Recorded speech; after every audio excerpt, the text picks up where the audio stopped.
Games Embassy with the Ambassadors of Gaming. I'm one of your army of hosts, Ambassador Chris.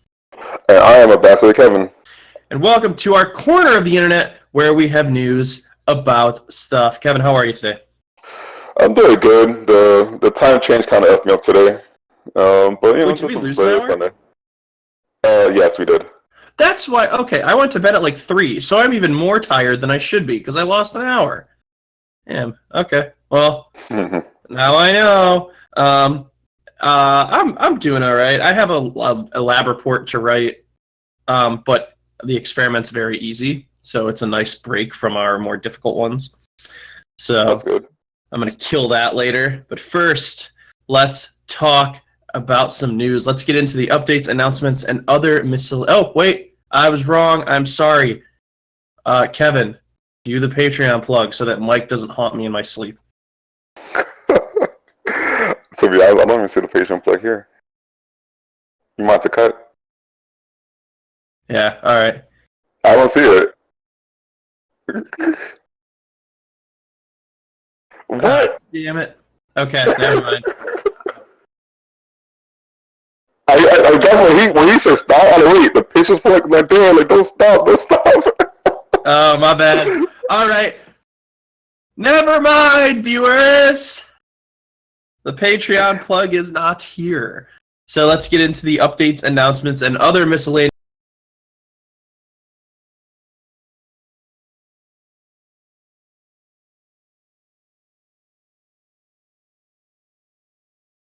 The studio will be opening and headed by Shannon Studstill, previously of Sony Santa Monica, the God of War studio.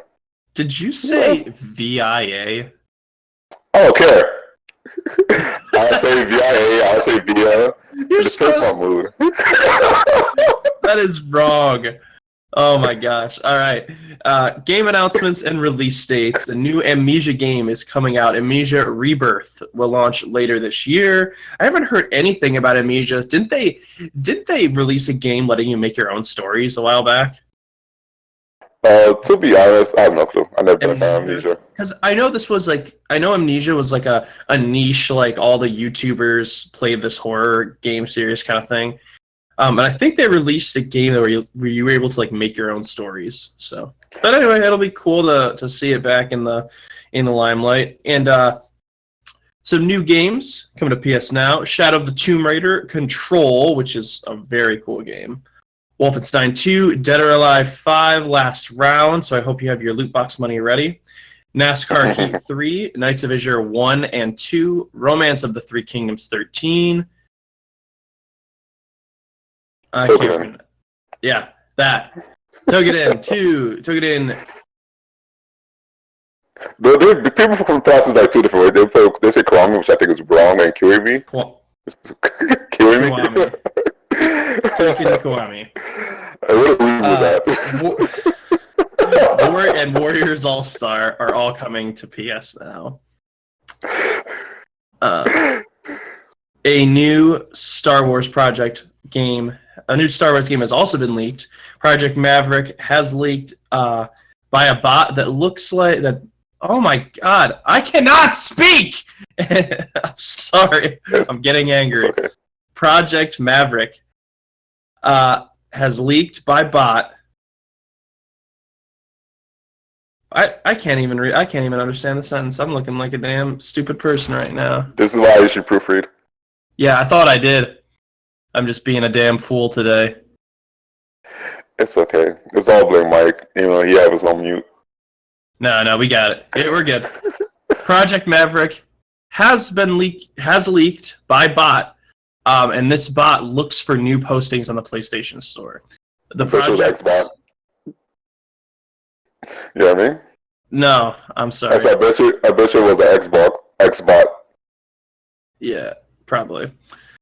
The project is the title EA Motive and has been working on and showcases a Star Destroyer, some X-Wings, and a planet that pretty much resemble Mustafar. That sentence is just all messed up. It's okay. Yeah. I'm pretty sure nobody cares about Star Wars news anyway. Nah, yeah, that was okay. Ghost of Tsushima is releasing June 26, 2020. And The Division 2 is coming to Stadia. Oh, thank goodness. This month, it'll have PC crossplay and the newest New York expansion. Where did The Division 2 take place? Shoot, I know the first one it was in I know New the York, first one took place in New York, but I thought the second one took place in DC. Man, I can't even tell you. Like, I played the first one, I the second one, like, in one day, and I just put the controller down. It just felt like basically like a DLC of the first one, and I just stopped playing it. Yeah. But that's kind of cool if they give you the entire New York map, like, as DLC from the first game. That's kind of cool, if it's the case. But I haven't played The Division 2, so... that game's died out real quick. Yeah, let's get into the news. Kevin, take it away. Alright, so Dell 6 have gotten a lot of crap this week about adding in some new system, particularly using the ticket system, which only appears on PS4. The current ticket system costs about $1 per ticket, and they are one-time use. The tickets allow players to change the hair color of a character permanently.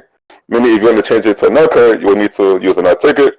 The tickets do not allow the color permanently. They only allow the color to be used currently, so you cannot switch between colors while spending tickets every time.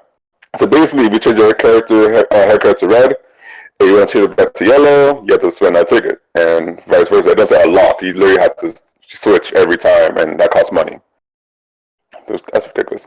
Dead or Alive has been known for a few years now to be one of the worst games regarding microtransaction. Famously, Dead or Alive 5 had over $1,000 worth of costumes and DLC.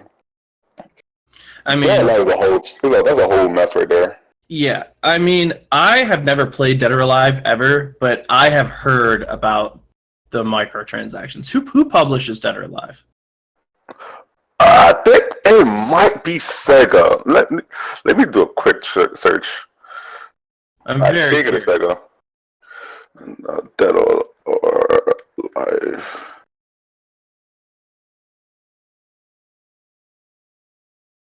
So the developer Team Ninja. Let me see who's the publisher. All right, our God Overload said. Our God Koei Overload Tecmo. Koei Tecmo, yeah. Thank you, God, wherever you are. So, I mean, I've never even heard of that studio, or I've never heard of that publisher. But this is pretty nasty. Makes me think of EA. Yeah, but I think even worse because at least EA sometimes they'll like learn and like they'll remove like the microtransactions. No, they don't learn. They don't learn. They try to make it. They just try to be smarter about getting away with it. True. What do they call like ever get rid of their microtransactions? Well, they'll change it to something else and not call it like loot box. But these people here, like Dead or Alive 6, like the developers and publishers, they're just like, okay, people complain about the microtransaction, and they'll just leave it in the game. At least like in Star Wars Battlefront, like after all the news about microtransaction, they kind of like adjusted it, did a little change here and there. Something. Oh man, I hate. I know that games are expensive to make now, but I hate this new gaming landscape. I hate this whole something's loaded with microtransactions. And then also the whole releasing a game and it's broken, and they basically just wait to try and fix it, and it just results in all the and you see it all the time. I know that like Fallout 76 is a good example. Anthem is a good example.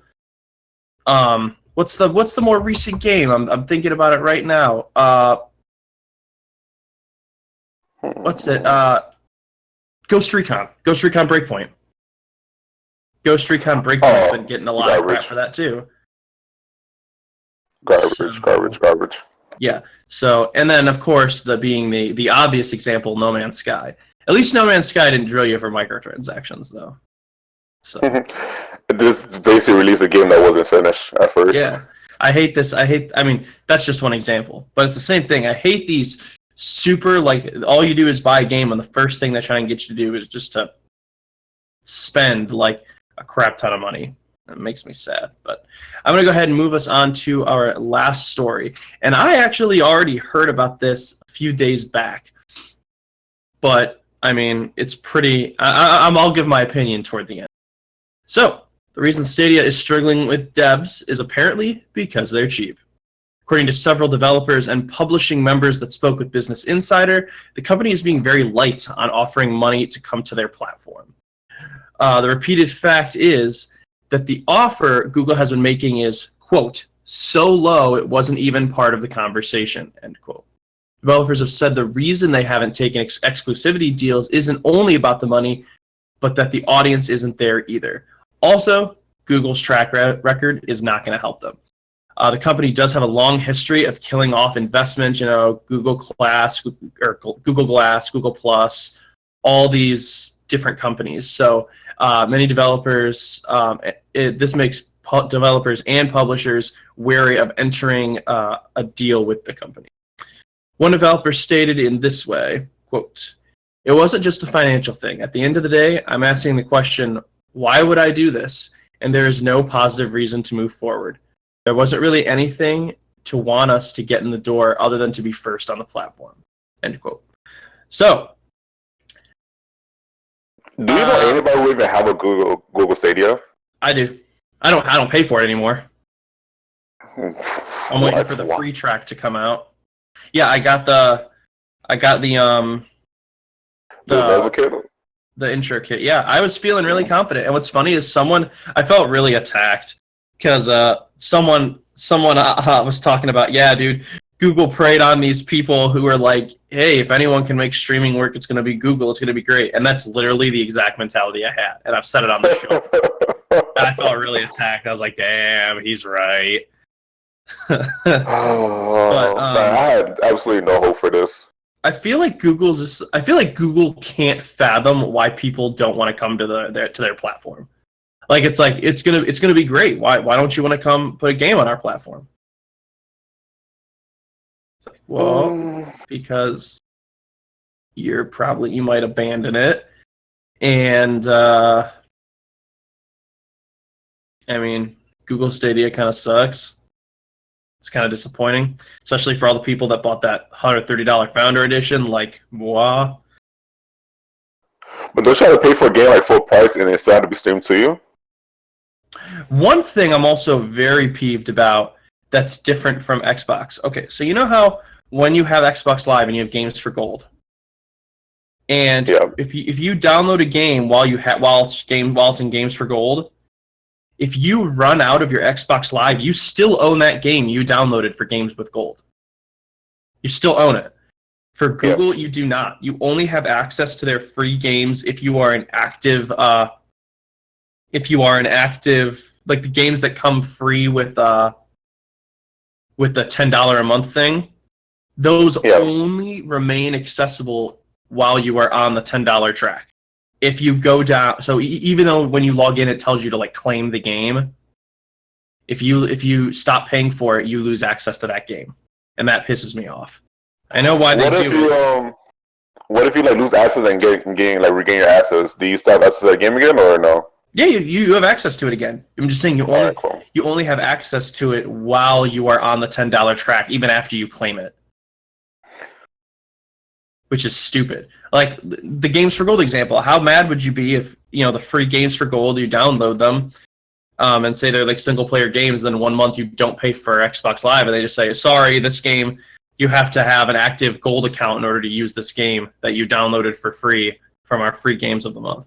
Like that's poopy, and that's how Google works. So Google Stadia has been a very big disappointment.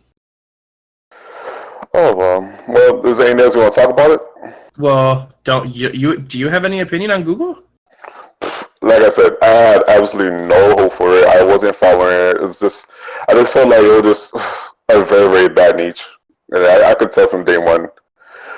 It's probably just a streaming service, right? Like a streaming console-ish thing, right? There's no physical copies of anything, right? You cannot download any games. I'll ask you this question. No, you can't download any games. I think God just struck me with lightning because I just realized I talked out my butt. Apparently on Xbox, if you cancel your subscription, you do lose access to those games with gold. I had a feeling, but I didn't want to say anything. I didn't want to be wrong. I had a No, feeling. no, That makes sense. it's fine. I was apparently the one that was wrong. So But aren't you also paying full price for these games on Google Stadia? yes, you are. You are paying full price.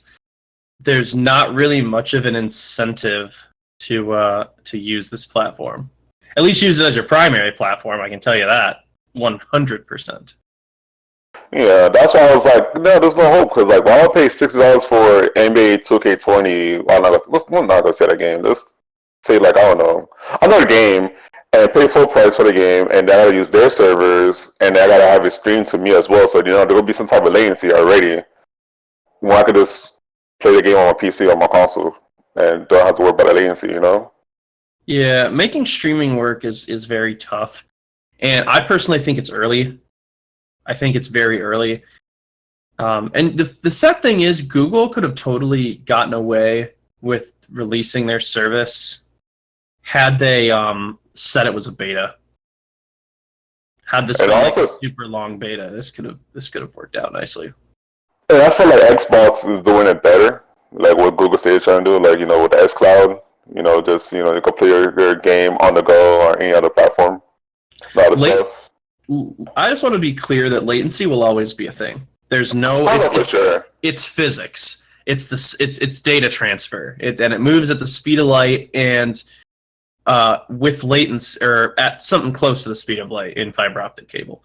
But there will always be latency when you send something to somewhere far away and send something back. Even at those speeds, you're going to have latency. There's not much you can do about it except just try and make it as direct as possible. So yeah, of course, but at least I have the option to also play a game on my console without the latency. Yeah. You know what I mean? Yeah. So at least I have the option. I agree with the xCloud part. And what's going to happen is I assume they're going to include it with Game Pass Ultimate. I assume that's how it'll work. It was really to a point. I really wonder how the hell they make money. When xCloud comes out, I assume it'll be with Game Pass Ultimate, because you're going to have this thing where Xbox tries to sell. The Games Pass has been a really good idea, but what's going to happen is I think that Game Pass, their Ultimate is basically like, I want to call it a starter kit, maybe. Like, you get your Xbox, you have access to all of these games, you have Xbox Live, you're good to go. Like, and now potentially, I don't know for sure, but potentially, then you also throw in xCloud into that. So that would definitely make more people log on and give it a try. I'd do it. A quick question. The Google Stadia, you only could play those games on that Google Stadia, right? What do you mean? Like, is there, okay, so like, so you buy like a game, like, I don't know, I can think of any game that's on Google Stadia, like, I don't know, but like, you buy a game for Google Stadia, but can you only play it on Google Stadia? Can you play it like on Chrome, like on the browser? Yeah, that's where Stadia is active. Yeah, I got the thing that they gave you in the Founders Edition is a controller and a Chromecast Ultra for your TV that's linked to Stadia. But you can play it on the TV, you can play it on your computer, you can play it, I think, on the Pixel phone is the only phone that supports it so far. There might be another one now. I can't remember. But Pixel, that makes sense. Yeah. So I'm sure it's absolutely garbage on the Google Pixel. I'm sure it makes Nintendo Switch app chat sound like an Xbox Live Party. Like, I'm sure it's that bad. And the Switch chat is horrible. Absolutely horrible.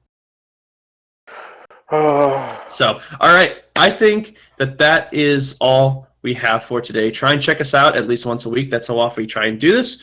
You might like what you find, and I might need to go to some speech therapy. I am Ambassador Chris. I want to say Ambassador Mike on this link. I am Ambassador Kevin. You are not Michael. How dare you stand where he stood? And we'll see you next time. All right, take care, guys. Bye. We're gone.